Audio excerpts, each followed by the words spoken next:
Have you ever heard of a family literally throwing away their 9-year-old child like a piece of garbage, just to come crawling back 25 years later when that kid strikes gold?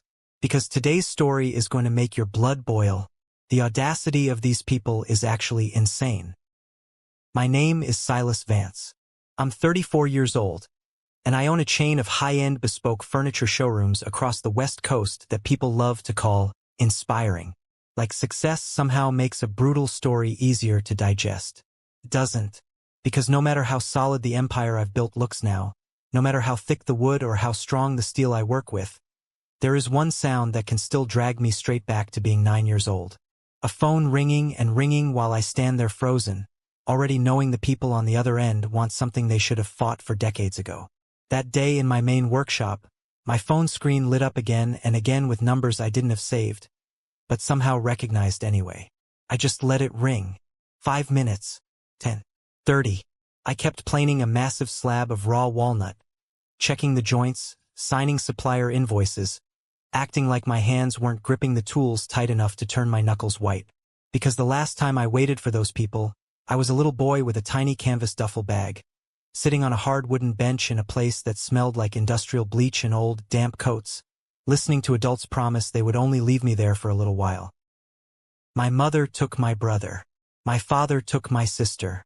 And I was the one left behind at an orphanage. Like I was the extra piece of lumber nobody had room to load onto the truck. For years, there was absolutely nothing.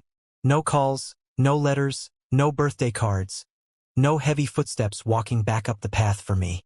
Before my family shattered, we looked like any other blue-collar American household from the outside. We lived in a working-class suburb in Ohio, in a drafty 2-story house with a rusting Chevy in the driveway and a front porch that always needed painting. My father, Arthur, worked the assembly line at the local auto plant. My mother, Eleanor, was a cashier at a grocery store. My older brother, Julian, was the golden boy, loud, charismatic, the kind of kid who could talk his way out of any trouble. My little sister, Lily, was the baby, all tears and clinging hands, demanding constant protection. And then there was me, Silas, the one in the middle, the quiet one, old enough to understand the gravity of the tension in the house, but young enough to still believe that a father's job was to protect his sons. When I think back now, I can still remember the smell of sawdust in the garage when my dad used to tinker with broken chairs. A skill he never quite mastered, but one that fascinated me. Home felt functional. Not warm, but functional. Then the auto plant initiated massive layoffs, and my father was handed a pink slip. He said it was a temporary setback. Then the severance ran out. Then he stopped looking for work and started finding his solace at the bottom of cheap bourbon bottles. My mother picked up double shifts, and the air in our home turned toxic. Whispered arguments over unpaid heating bills morphed into full-blown screaming matches that shook the thin drywall. You can always tell when your parents are preparing to destroy your world. They stop looking you in the eye. They speak in hushed, hurried tones when you enter a room. My father started sleeping in his truck. My mother stopped cooking entirely. Julian spent all his time at his friends' houses. Lily cried constantly, and I became the ghost who observed it all, trying to make myself as small and unproblematic as possible, hoping that if I didn't cost them anything, they wouldn't get rid of me. The night it all came crashing down, I was sitting at the top of the stairs.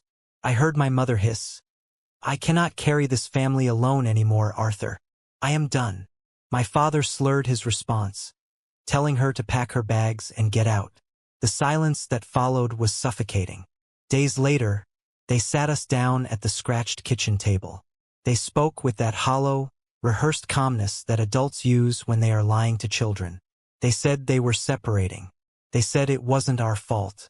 Then, the logistics of dismantling a family slipped out. My mother wanted Julian. He was older, more independent, and he could help her out.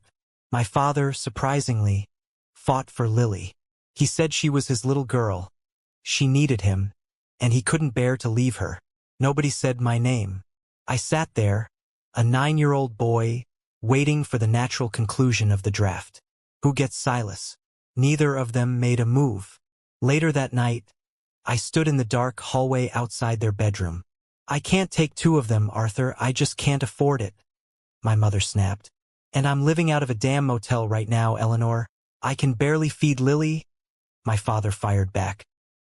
Then my mother said the words that would eventually freeze my heart solid. We'll send him to St. Jude's, just for a little while. They take kids in emergencies.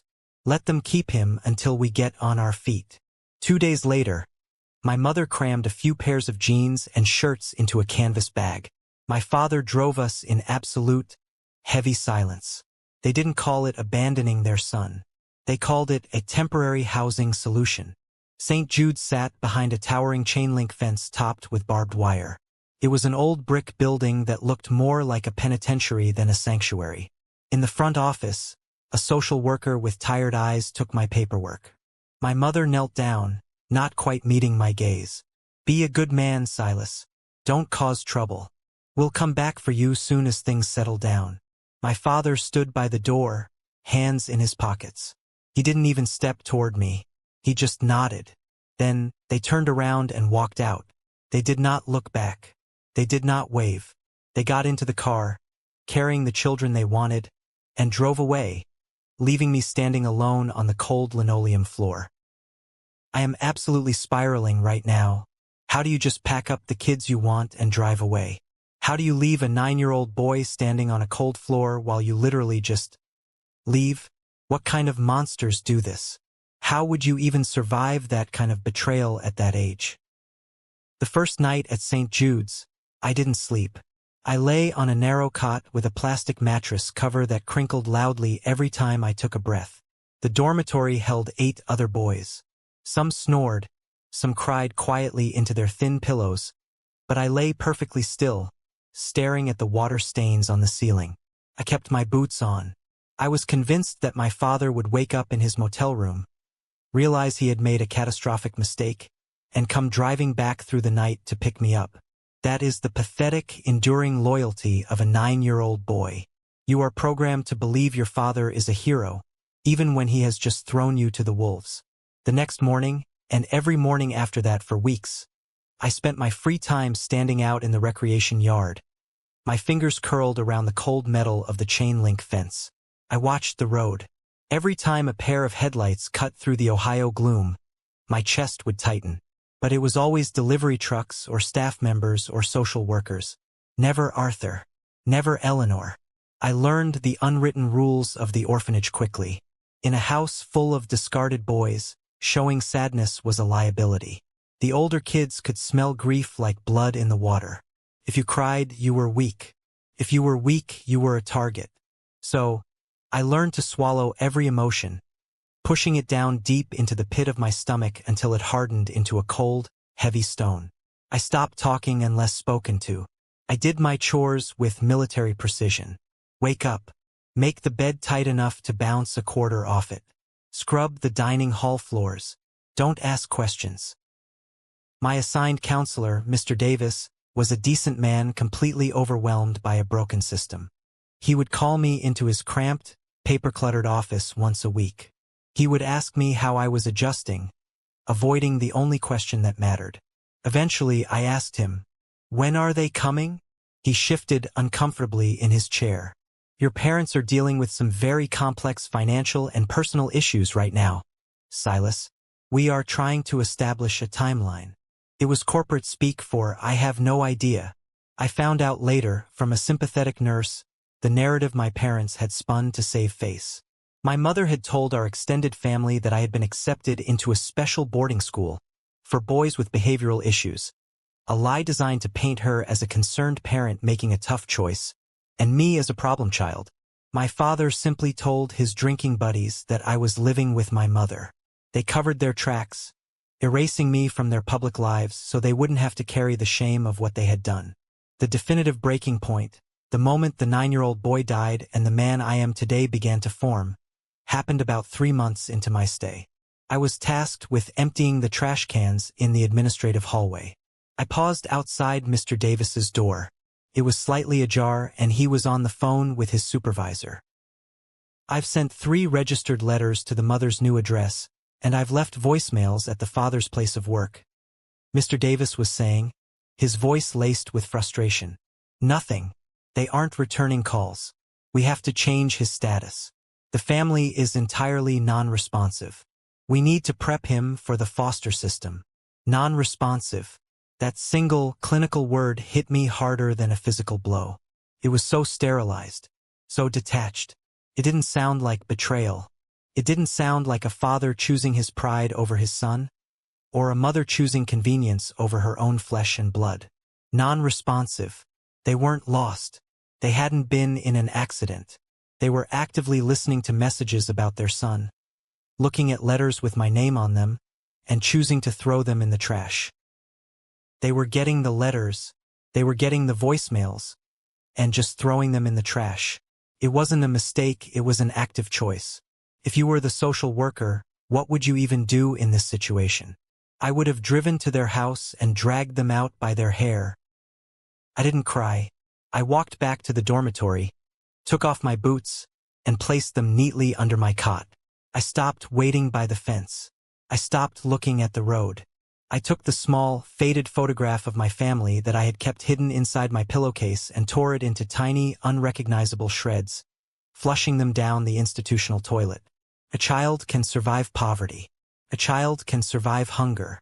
What deeply fractures a boy's soul is the undeniable mathematical realization that when his parents had to balance the books of their life, he was the only negative asset they chose to liquidate. From that day forward, I made a silent vow. I would never rely on anyone whose blood was in my veins. I would build my own armor. I would become entirely self-sufficient, and I would make myself so immovable, so formidable, that nobody would ever have the power to discard me again. Leaving St. Jude's for the foster care system wasn't a rescue. It was just a transfer to a different kind of prison. Between the ages of 10 and 16, I was bounced across 4 different foster homes. If the orphanage was characterized by institutional coldness, the foster system was defined by grueling transactional indifference. When you are a ward of the state, you don't pack luggage. You pack heavy-duty black trash bags. Every time a placement failed, because the family needed the room, or they couldn't handle the stipend reduction, or they just got bored of playing savior, I would stuff my meager belongings into a garbage bag, heave it over my shoulder, and stand on a new porch waiting for a stranger to open the door. It is a profound psychological conditioning. When your entire life is constantly packed in the same plastic bags people use to throw away rotting food, you inevitably begin to view yourself as disposable. I quickly realized that survival in the system required making yourself completely invisible. I became a machine. I didn't ask for seconds at the dinner table. I didn't ask for help with my homework. I never complained about the cold or the threadbare clothes. My third placement was on a struggling dairy farm run by a man named Miller. He didn't take in foster boys out of the goodness of his heart. He took us in because we were free labor subsidized by the government. My day started at 4 a.m. I shoveled manure, hauled feed bags that weighed nearly as much as I did, and repaired fencing until my hands were covered in bloody, callous blisters. Miller was a cruel, bitter man who liked to use his tongue like a whip. Whenever I couldn't lift a particularly heavy piece of equipment, or if I didn't move fast enough to suit his temper, he would spit tobacco onto the dirt and sneer at me. "You got the blood of a quitter in you, boy," he'd say, leaning on his pitchfork. "No wonder your own folks tossed you out with the garbage. You ain't got the spine to be worth keeping." I never talked back. I just gripped the shovel tighter, letting the physical pain in my muscles drown out the humiliation in my chest. I learned to channel my rage into the work. The harder I swung the hammer, the quieter the ghosts of my family became.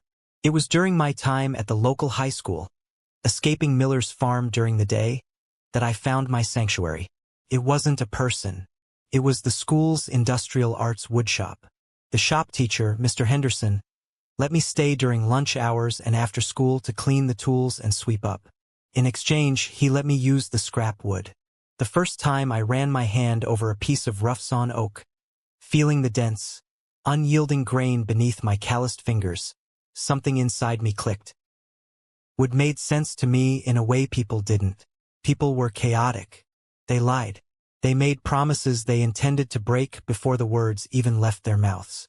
They changed their minds and left you behind. But wood? Wood was honest. If you measured it wrong, it wouldn't fit. If you rushed the sanding, the finish would be cloudy. But if you paid attention, if you applied patience and discipline, if you respected the material and cut it true, it would yield to you. It would hold weight. It would be sturdy. It would last. I started spending every spare second in that shop. I learned how to use the lathe, the bandsaw, the chisels. I learned the difference between a dovetail joint and a mortise and tenon. I stopped feeling like a discarded foster kid and started feeling like a craftsman. When I held a block of wood, I wasn't at the mercy of the state or my runaway parents. I was in total control. I could shape it. I could build something that had value. I built small things at first, boxes, simple stools, picture frames that held no pictures. I hid them in my locker because I knew if Miller found them, he would either sell them or burn them to punish me. The woodshop became my religion. The hum of the saw was my choir, and the smell of pine and cedar was my incense. It was the only place in the world where I felt a sense of worth. I realized that if I couldn't rely on a family to give me a foundation, I would quite literally have to build my own from scratch with my own 2 hands. And nobody was going to stop me. By the time I turned 17, I had been moved to my final foster placement, a cramped, chaotic house in the city limits. I was a senior in high school, hardened, silent, and relentlessly focused on my ticket out. That ticket was the annual statewide industrial craftsmanship competition. The grand prize was $5,000 in cash and a full scholarship to a prestigious trade and design academy. For a kid who owned nothing but the clothes on his back and a set of second-hand chisels, it was a lifeline. For 6 grueling months, I poured every ounce of my soul, my sweat, and my meager earnings from a weekend dishwashing job into my entry. I decided to build a handcrafted, Maloof-style rocking chair out of solid black walnut. It is a notoriously difficult design, requiring complex, sculpted joints that have to flow seamlessly into one another so the chair looks like it grew out of the ground rather than being assembled. I worked late into the night in the school shop. I sanded the walnut until it felt like glass. I rubbed oil into the grain until the rich, dark chocolate colors of the wood practically glowed. It was the most beautiful thing I had ever created. It was proof that I was not garbage. It was my future sitting right there on the workbench. 2 weeks before the competition, the past came knocking. Literally. I was at the foster house when the front doorbell rang. I opened it to find a young man standing on the porch. He was taller than I remembered, his face sharper, but he had the same confident, slightly arrogant smirk. It was Julian, my older brother. He was 20 now. I stood there, blocking the doorway, my body immediately tensing into a defensive posture. "What do you want?" I asked, my voice flat. He gave me a look of practiced sympathy. "Silas, man, look at you. You're huge. Can I come in?" Against my better judgment, the deeply buried, starving part of me that still remembered being a 9-year-old boy looking up to his big brother relented. I let him in. We went to the dilapidated back porch. Julian brought a 6-pack of beer and started talking. He played the family card with the skill of a seasoned grifter. He told me how much he had missed me. He claimed he had fought our mother for years about what she did, that he had tried to find me, but the system kept my records sealed. Then, his voice dropped, taking on a tone of heavy sorrow. "Mom's sick, Silas. Really sick. She talks about you all the time. Cries herself to sleep. Dad's a mess. Completely off the wagon. It's been hell, man. I'm just trying to keep the family together. We need you. I need my brother back." I listened. I wanted to reject it, but the isolation of the last 8 years had left a microscopic crack in my armor. I was 17. I wanted to believe that somewhere out there, my blood meant something. I told him about the chair. I told him about the competition, the scholarship, the $5,000 that was going to change my life. I even showed him the $300 I had saved in a coffee can in my room to rent a truck to transport the chair to the state capitol. Julian looked at me with what I thought was pride. "That's incredible, little brother.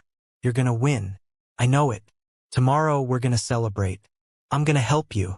He slept on the floor of my room that night. For the first time in nearly a decade, I fell asleep feeling a strange, fragile sense of belonging. I woke up at 6 a.m. The floor was empty. Julian was gone. A cold spike of dread drove straight through my chest. I scrambled out of bed and checked my closet. The coffee can was tipped over, empty. Panic setting in, I ran out of the house and sprinted the 6 blocks to the high school. I convinced the janitor to let me into the shop. I walked over to my workbench. It was empty. The walnut rocking chair, my masterpiece, my ticket out of hell, was gone. Julian hadn't come to find his brother. He had come because he was in deep with local bookies. He had tracked me down, assessed what I had of value, fed me a sob story about a sick mother to lower my guard, and robbed me blind in my sleep.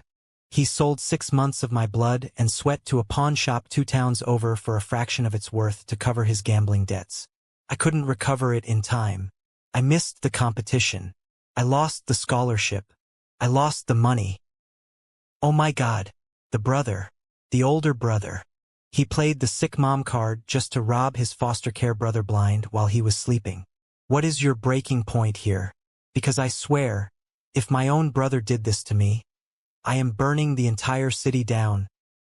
I didn't scream. I didn't cry. I stood in the empty woodshop, staring at the blank space on the bench.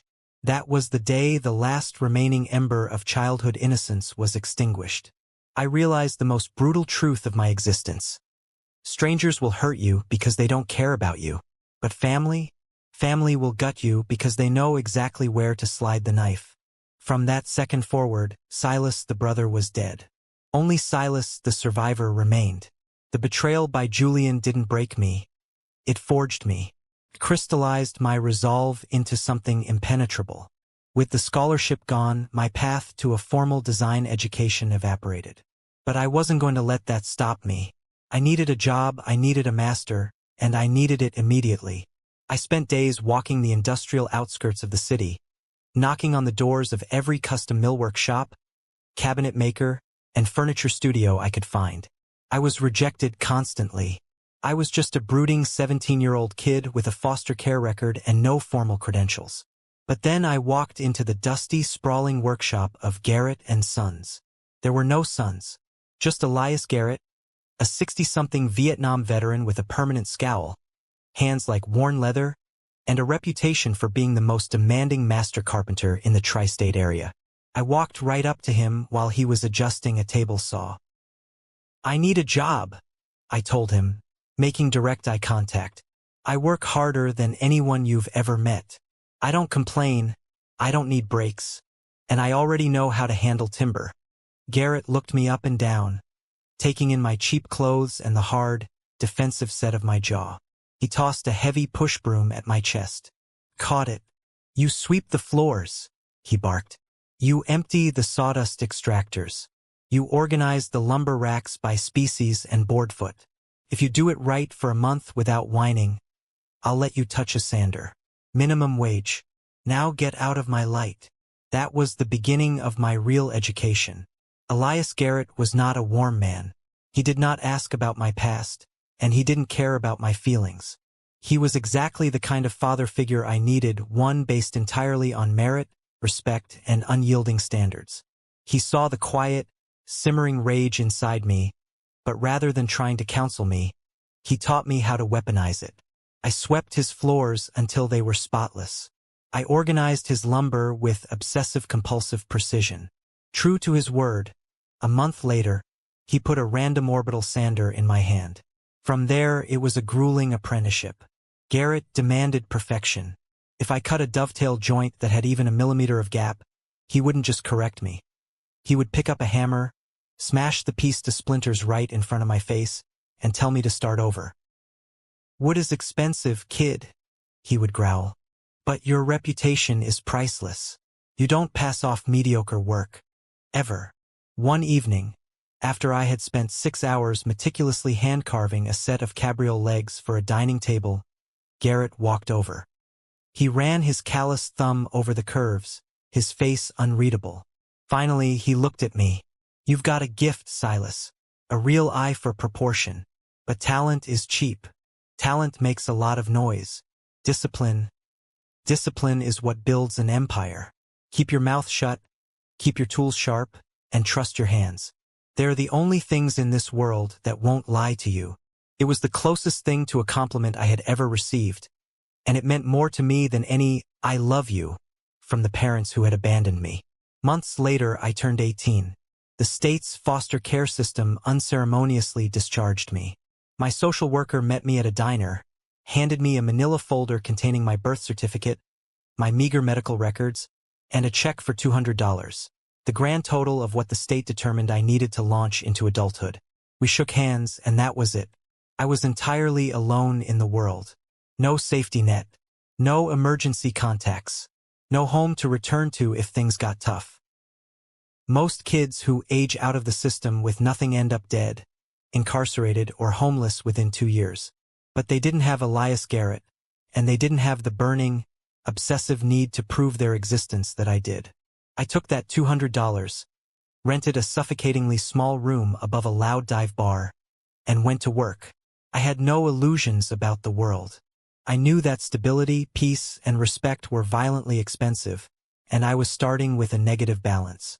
I had a heart of ice, hands that could build anything, and a mind that refused to accept defeat. I was ready for war. The decade spanning my 18th to my 28th year was a blur of relentless, bone-crushing labor. I didn't live, I functioned. I operated with the singular, obsessive focus of a man trying to outrun a ghost. I kept my apprenticeship with Garrett during the day, absorbing every technique, every business lesson, and every standard of excellence he had to offer. But the meager wages of an apprentice barely covered rent and food. So, I took on a second job doing grueling construction and demolition work on the weekends, swinging sledgehammers and hauling concrete to build my physical strength and my bank account. And at night, from 10 p.m. until 2 a.m., I worked as a bouncer and cleaner at the dive bar beneath my apartment. I survived on black coffee, cheap diner food, and 4 hours of sleep a night. My body constantly ached. My hands were permanently stained with wood finish and calloused like stone. I didn't date. I didn't go to parties. I didn't have friends.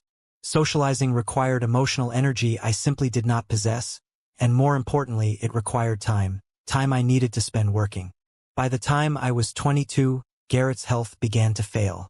He couldn't handle the heavy lifting anymore, so he started handing the premier clients over to me. I began designing and building custom pieces under his roof, splitting the profits. Word started to spread among the wealthy elite of the city. There was a young, intense craftsman who built furniture that didn't just fill a room, it commanded it. My pieces were heavy, masculine, and flawlessly executed. Massive dining tables made from single slabs of reclaimed redwood, imposing executive desks accented with forged steel, chairs that felt like thrones. It was during this time that I met Marcus. He was a high-end interior designer who walked into Garrett's shop looking for a custom credenza for a tech CEO client. Marcus was sharply dressed, and possessed a ruthless business acumen. He looked at a walnut desk I had just finished, then looked at the price tag Garrett had let me put on it. Marcus laughed. Not a mocking laugh, but a genuine chuckle of disbelief. "Silas," he said, handing me his sleek business card. "Your craftsmanship is world-class, but your pricing is an insult to your own talent. You are charging them for the wood and your time.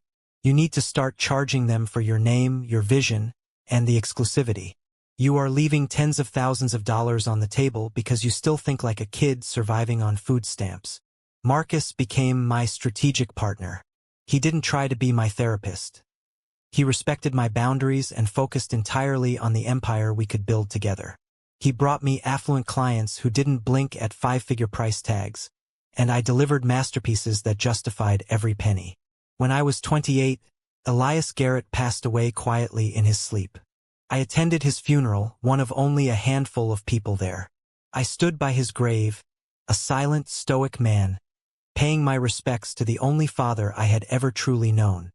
He had left the lease of the workshop and all his heavy machinery to me in his will. It was the only inheritance I would ever receive. I took my life savings, partnered with Marcus for branding and logistics, and completely overhauled the business. I ripped down the old signage and put up a massive, matte black steel sign. Iron and oak. It wasn't just a woodshop anymore. It was a bespoke design house. I hired 2 apprentices of my own, both young men who had recently aged out of the foster system just like I had. I paid them a living wage, demanded the same brutal perfection Garrett had demanded of me, and taught them how to hold their heads up. The launch of Iron and Oak was terrifying. I had leveraged everything. The fear of failure, the fear of ending up back in a garbage bag with nothing, was a cold sweat on the back of my neck every single day. But fear is a potent fuel if you know how to combust it. I didn't let the fear paralyze me. I let it drive me into the shop at 4 a.m. every morning. I channeled every ounce of the abandonment, the betrayal, and the isolation into the business. I built an empire to prove that the boy they threw away at St. Jude's was worth more than the entire bloodline that discarded him. And as the business exploded, as the waitlist for an Iron and Oak original grew to over a year, my armor only grew thicker. I was a self-made man in the purest, most agonizing sense of the word. I had built my castle, and I stood on the battlements alone, heavily armed and entirely untouchable. By the time I turned 34, Iron and Oak was no longer just a workshop. It was an institution.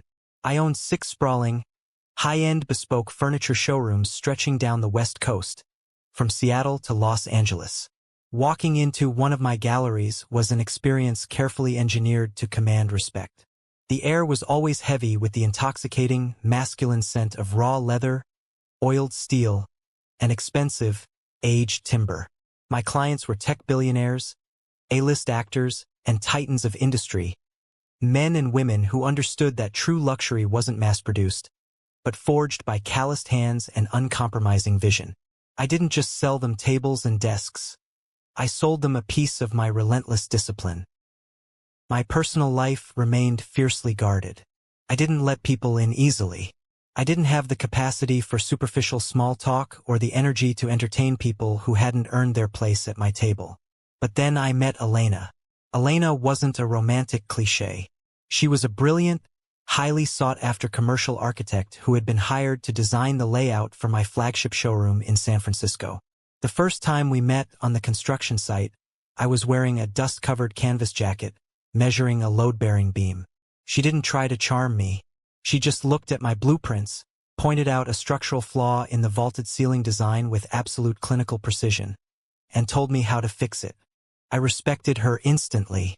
Elena possessed the same quiet, ruthless work ethic that I did. She understood the language of blueprints, steel framing, and deadlines. More importantly, she understood me. She never pushed to excavate my past. She never demanded emotional performances that I wasn't equipped to give. She saw the fortress I had built around myself, and rather than trying to tear down the walls, she simply pulled up a chair and sat comfortably inside the gates. We became partners in every sense of the word. She was the only person on earth who was allowed to see Silas the man, rather than Silas the machine. Meanwhile, I made sure my success meant something tangible. I implemented a strict hiring policy at Iron and Oak. 30% of my apprenticeship positions were exclusively reserved for young men who had recently aged out of the state's foster care system. I knew exactly what it was like to be handed $200 and a plastic bag of clothes and told to survive. I brought these angry, lost, hardened kids into my shops. I didn't offer them pity. I offered them hammers, sanders, a living wage, and the exact same grueling, uncompromising standards that Elias Garrett had beaten into me. I taught them that while the world owed them nothing, their own 2 hands could build everything. The turning point, the moment the insulated world I had constructed finally collided with the wreckage of my past, came during an interview with a premier national design and business magazine. They were doing a massive feature on the self-made titans of West Coast craftsmanship. The journalist, a sharp, perceptive guy in a tailored suit, spent 2 days shadowing me in the shop. He watched me plane a 10-foot slab of reclaimed redwood. Finally, we sat down in my office for the formal interview. He asked all the standard questions about profit margins, design philosophies, and supply chains. Then he leaned forward, clicking his pen. "Silas, you have a very unique aura about you. Your business model, your aggressive hiring of foster youth, It's deeply personal. Most men at your level of success come from generations of wealth or Ivy League connections. You're a ghost before the age of 18. Where does this drive come from? Who built the man who builds the empires? I could have given him the sanitized PR answer. I could have talked about overcoming adversity and finding inspiration in the craft. But I was 34 years old. I was worth millions of dollars. And I was entirely out of patience for lies. I looked the journalist dead in the eye, my voice dropping to that low, flat register that always made my employees stand up straighter. Nobody built me, I said, the words heavy as iron. I was a middle child in a broken home. When times got hard, my mother took my older brother, my father took my younger sister, and they dropped me off at an orphanage like an unwanted piece of luggage. They never came back. I spent my childhood moving from one abusive foster home to another in black trash bags. I build things that last because the people who brought me into this world proved to be entirely disposable. I am where I am today because I was abandoned, and I refused to let my destruction be their legacy. The journalist stopped writing. The room went dead silent. He knew and I knew that he had just struck journalistic gold. The article dropped 3 weeks later. The headline didn't focus on my furniture. The headline read, "Abandoned at 9, Empire Builder at 34. The unbreakable Silas Vance." The word was finally out there in print. Abandoned. Not lost. Not separated. Abandoned. It was the absolute, undeniable truth, broadcast to millions. And just like that, the scent of fresh blood was in the water. Of course, it only took 3 days for the ghosts to show up once the word millionaire was printed. They smell the money. How fast do you think you would have blocked those numbers? It took exactly 3 days for the ghosts to find the door. I was in the San Francisco workshop late on a Tuesday evening, finishing the joinery on a custom dining table. The heavy, rhythmic sound of my mallet hitting the chisel was the only noise in the cavernous space. Then, my personal cell phone buzzed on the workbench. It was a number from an Ohio area code. I didn't recognize it, so I let it go to voicemail. 5 minutes later, it rang again. Then a different Ohio number. Then a text message. Then another call. I set down my mallet, wiped the sawdust from my hands onto my heavy denim apron, and picked up the phone. I had 4 new voicemails. I pressed play, my expression turning into a mask of stone. The first voice hit me like a physical blow to the chest, transporting me instantly back to the cramped, chaotic house of my childhood. It was Julian. His voice was older, rougher, but the underlying cadence of the arrogant golden boy was still there. "Silas, man, it's Julian. Your brother. I saw the article. I can't even tell you how crazy it is to see your face. Listen, we need to talk. There's so much you don't know. So much we need to explain. Please call me back. We're family, see?" I didn't flinch. I deleted the message and played the next one. It was a woman weeping. Lily, the baby sister who had been chosen by my father because she was cute and clingy. "Silas? Is this really you? Oh my God. Silas, I'm so sorry. I've missed you my whole life. Please, I just want to see my big brother. Please call me." The third was my mother, Eleanor. Her voice was thin, reedy, shaking with what sounded like the weight of 1,000 regrets. "My beautiful boy, my Silas, if you only knew the agony I've lived with. Please let your mother explain. I love you. I never stopped loving you."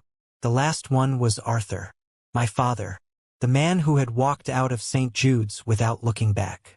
His voice was a gravelly whisper, choked with emotion. "Son, I don't have much time left. I just want to look you in the eyes and make it right before I go. Please."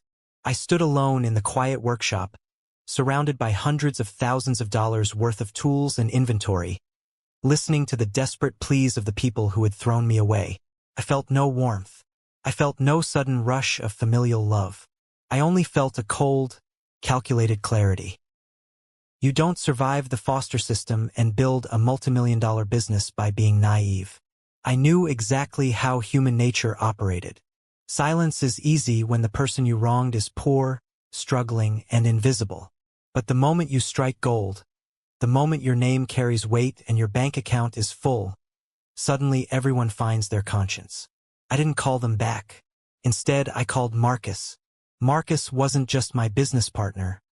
He was a master of logistics and information. I forwarded him the numbers and told him to run a complete, discreet background check on Arthur, Eleanor, Julian, and Lily Vance in Ohio. I want to know their financial status, their employment history, their criminal records, and exactly how desperate they are.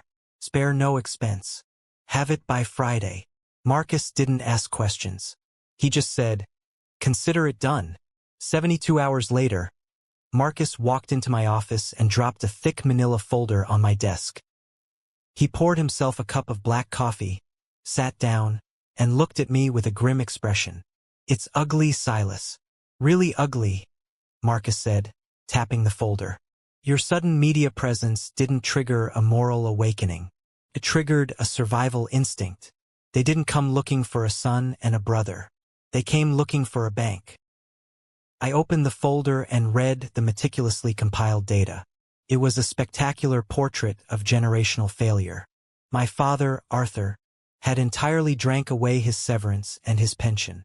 He had declared bankruptcy 3 years ago and was currently living in a dilapidated trailer park, facing eviction and suffering from advanced liver cirrhosis that he couldn't afford to treat. My mother, Eleanor, had burned through 2 more marriages. Both ended in bitter divorces. She was currently unemployed, living on government assistance, and drowning in credit card debt. Lily, the precious little sister, had dropped out of community college, had 2 kids with a man who was currently serving time for aggravated assault, and was constantly bouncing between the couches of friends and relatives. But Julian's file was the masterpiece. My older brother, the golden boy, the thief who had stolen my rocking chair, had a rap sheet. Petty theft, DUIs, and worse. Currently, he was unemployed and, according to Marcus's private investigator, in debt for over $30,000 to some very dangerous, unsavory loan sharks in Cleveland. They were actively looking for him. I closed the folder, the heavy thud echoing in my quiet office. Life had done what conscience never could. It had cornered them. They had spent 25 years pretending I didn't exist, successfully burying their shame. But suddenly, their discarded trash had turned into a winning lottery ticket. My story wasn't a family tragedy to them anymore. It was an ATM machine. I looked up at Marcus, my face entirely devoid of emotion. "Have our corporate attorneys contact them. Tell them I will meet with them. One time. On my turf. Tell them to fly to San Francisco next Thursday. Book them cheap economy tickets and a 2-star motel. And tell security we're going to need the main shop cleared out after hours." I orchestrated the meeting with the precision of a military ambush. I didn't invite them to a neutral coffee shop. I didn't invite them to a restaurant where societal norms would force us to be polite. I ordered them to come to the Iron and Oak main production facility in Oakland. It was my fortress, my domain. I wanted them to walk into the belly of the beast and physically feel the immense, crushing weight of exactly what I had built without them. It was 8 p.m. on a Thursday. The massive industrial space was empty of my crew. I had turned off the harsh overhead fluorescent lights, leaving only the dramatic, warm spotlights illuminating the colossal pieces of machinery. The industrial CNC routers, the massive table saws, the towering racks of exotic timber imported from all over the world. The smell of oiled metal and rich mahogany was thick in the air.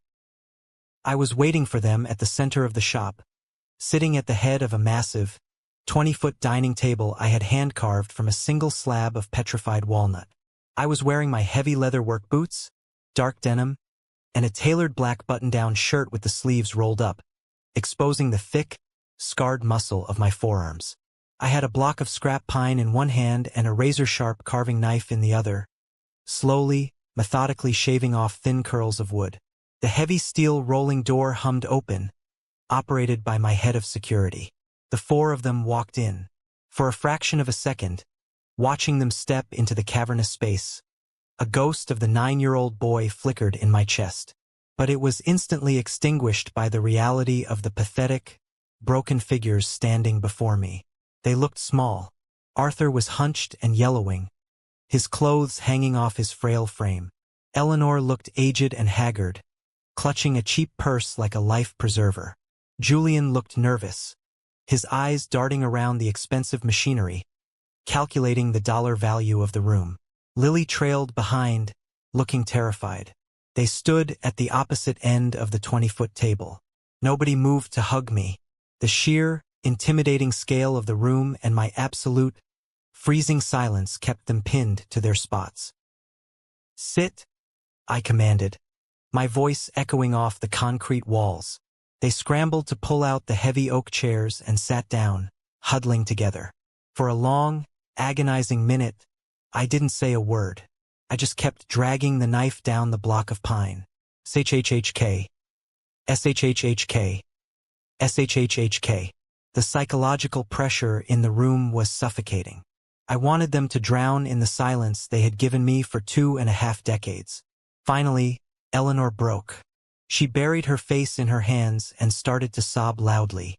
"Silas, oh my beautiful boy, look at you. You're a man. You're so successful. I am so sorry. You have no idea what it was like. We were starving.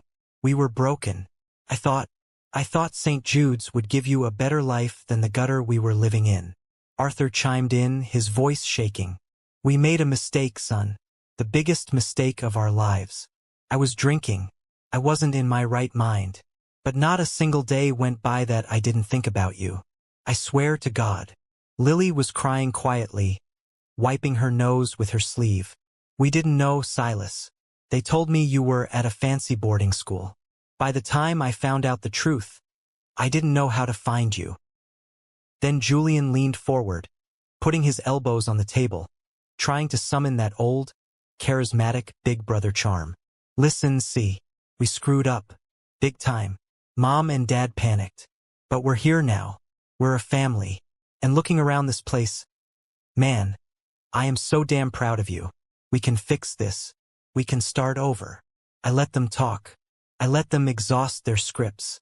I listened to every pathetic excuse, every rewritten memory, every attempt to soften the brutal edges of their treason. They wanted the narrative where they were tragic victims of circumstance who made a hard choice out of love. When the silence finally returned to the room, save for the sound of Eleanor's sniffling, I stopped carving the wood. I set the knife down on the table. The sharp clack of the steel made Julian jump. I looked at them, my eyes flat, dead, and utterly devoid of mercy. "Are you finished?" I asked quietly. Nobody answered. They just stared at me, the creeping realization dawning on them that the son they had come to manipulate was entirely immune to their tears. I stood up. I didn't yell. I didn't scream. Anger is a hot emotion, and hot emotions show that you still care. I didn't care. I was absolute, freezing absolute zero. I walked over to a steel workbench behind me and picked up 4 thick, black leather-bound folders I had prepared earlier that day. I walked back to the table and tossed one in front of each of them. They hit the solid walnut surface with a heavy, definitive thud. "You keep using words like mistake, circumstance, and panic," I said, pacing slowly behind my chair, looking down at them like a judge presiding over a courtroom of the condemned. "You want to paint a picture where the universe conspired against you, forcing your hand. You want absolution without accountability. So, let's look at the facts. Open the folders." Arthur's trembling hands fumbled with the cover. Eleanor hesitated before flipping hers open. "Page 1. I dictated, my voice cutting through the air. "A copy of my intake form from St. Jude's Orphanage. Note the signature at the bottom, Arthur. That's yours. Right below the clause acknowledging the surrender of parental rights." Arthur squeezed his eyes shut, turning his head away. "Page 3. I continued, relentless. "A log of communications from my assigned social worker, Mr. Davis. Over a period of 6 months, he left 42 voicemails across both of your phone numbers. He sent 14 registered letters. Turn to page 4. Look at the official state designation stamped in red ink. Non-responsive." I leaned forward, planting my large hands on the table, closing the distance between us. "You didn't lose me. You didn't make a mistake. A mistake is forgetting to pay the electric bill. What you did was a calculated, deliberate execution of your responsibility. You threw your 9-year-old son into a garbage incinerator because he was financially inconvenient, and then you actively ignored the smoke. Eleanor was sobbing hysterically now, rocking back and forth. We were drowning, Silas. We had nothing. I had nothing. I roared, my voice finally cracking like thunder, making the heavy tools on the workbenches rattle. I had a plastic bag. I lived with a man who worked me like a mule and beat me if I didn't shovel the horse manure fast enough. I went to bed starving while you two played house with the children you deemed worthy of keeping. I took a deep breath, instantly regaining my terrifying, stoic composure. I turned my gaze to Julian. He was sweating, looking anywhere but at my face. Now, let's talk about family loyalty, I said, my voice dropping back to a lethal whisper. Turn to page 12. Julian hesitantly flipped the pages. When he saw what was there, the blood completely drained from his face. He looked like he was going to vomit. What is this? Arthur asked weakly, looking at the document. That, Arthur, is a copy of a police report filed in Hamilton County, Ohio, exactly 17 years ago, I explained casually. When I was 17, I spent 6 months building a masterpiece, a walnut rocking chair. It was my entry into a state competition that carried a $5,000 prize and a full scholarship to a design academy. It was my literal ticket out of poverty. I walked around the table until I was standing directly behind Julian's chair. I placed my hands on the back of his seat, feeling him tremble. My beloved older brother, Julian, tracked me down. He came to my foster house. He told me a beautiful story about how much he missed me and how sick our mother was. He slept on my floor, and while I was asleep, he stole the chair and my life savings and pawned it to pay off his gambling debts. He stole my future to cover his own pathetic failures. Eleanor gasped, looking at Julian in horror. Julian, is that true? Julian stammered, looking frantically between his mother and me. I was in a bad spot, man. I was gonna pay you back. I swear. Silas, I just needed time. You're a parasite, I said softly, leaning down right next to his ear. You didn't come here to be a brother.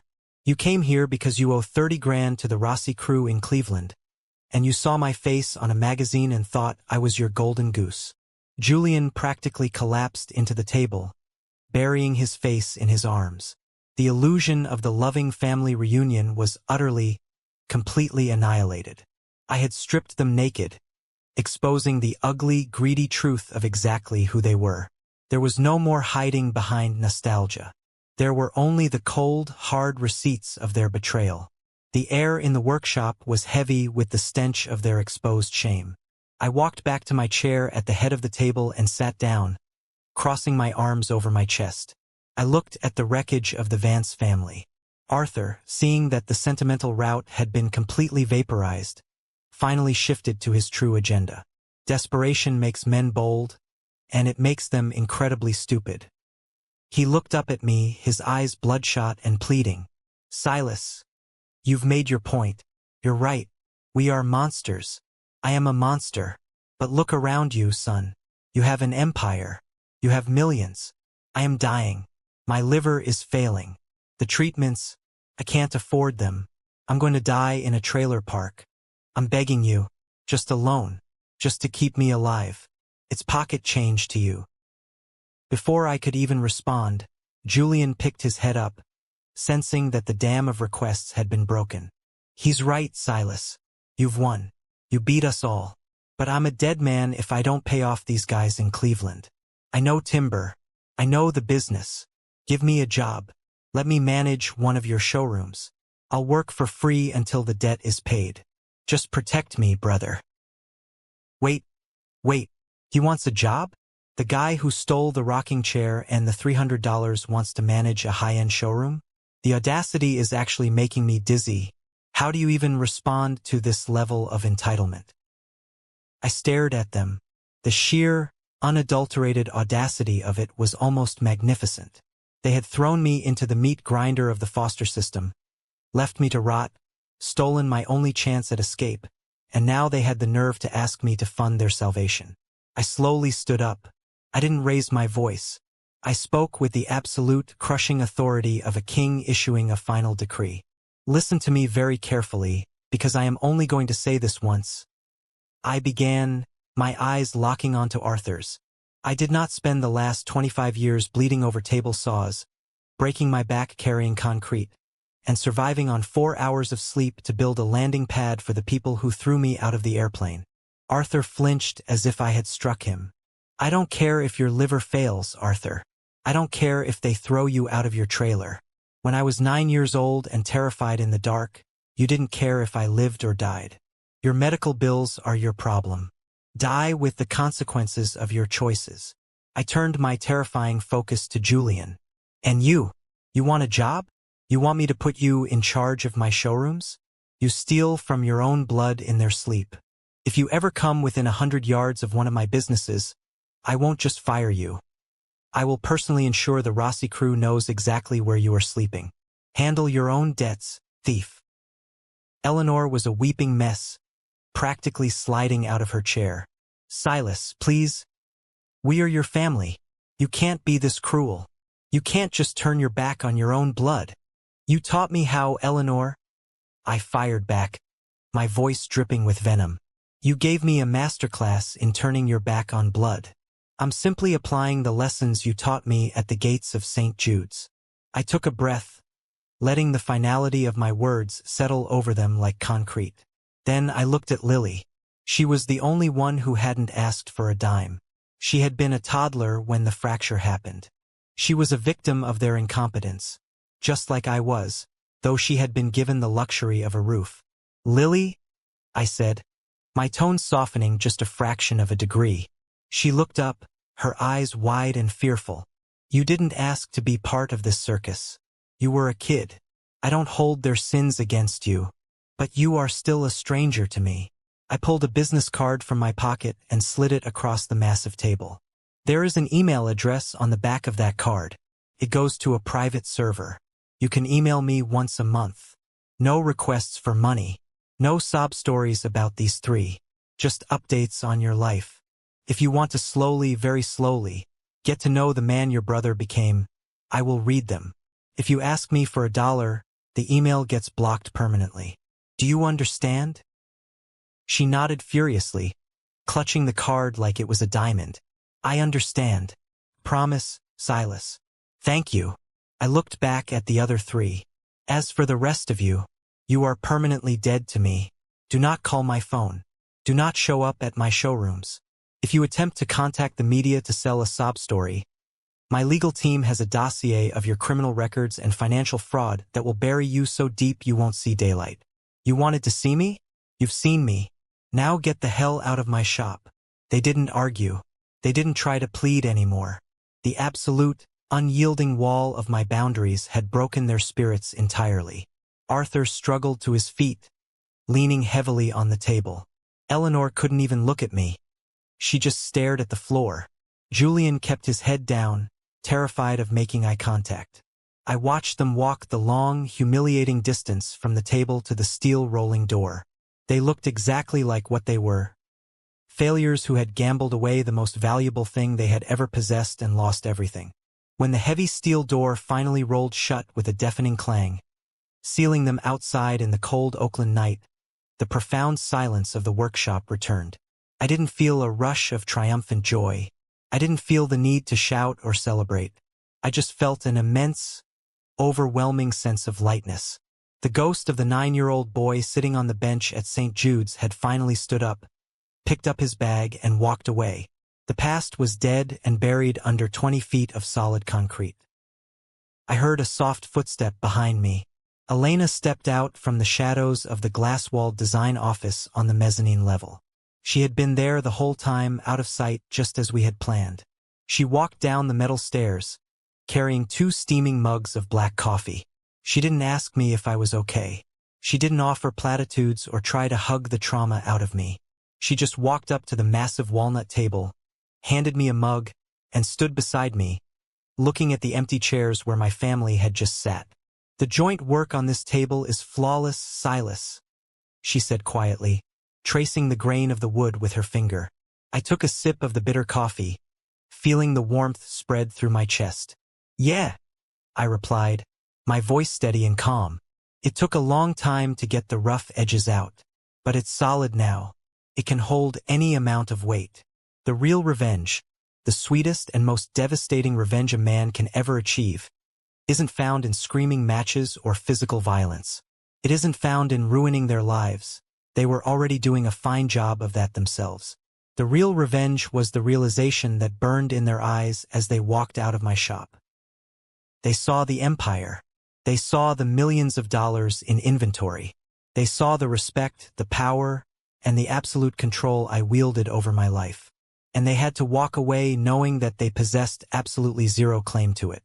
They didn't get to stand beside me at the finish line and call themselves part of the miracle. They were the fire that burned my childhood to the ground. They didn't get to live in the castle I built from the ashes. 2 weeks after that meeting, I sat down with Marcus and my corporate lawyers. We drafted the paperwork to officially establish the Iron and Oak Foundation. We structured it so that 20% of the net profit from every single piece of furniture we sold was funneled directly into a trust. The trust had a singular, uncompromising mission. It provided fully funded apprenticeships, housing stipends, and emergency legal and medical grants exclusively for young men aging out of the state foster care system. I started it because no boy should have to become a hardened, ruthless warrior just to survive a childhood that adults failed to protect. When those boys come into my shop, defensive, angry, and clutching their worldly possessions in garbage bags, I see myself.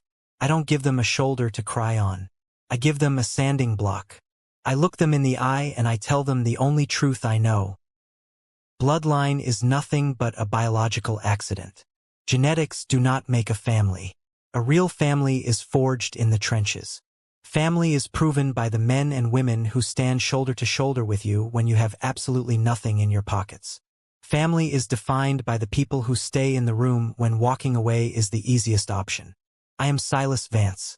I am a master carpenter. I build things that are designed to last for generations. And for the first time in my 34 years on this earth, the life I have built is finally strong enough that the boy they left behind never has to look over his shoulder again. Silas didn't just survive. He absolutely destroyed them with facts and receipts. That moment he threw those leather-bound folders on the table with the non-responsive documents. That was pure poetry.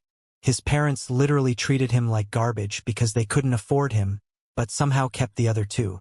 And Julian is the absolute worst kind of parasite. Silas owes them nothing. Zero.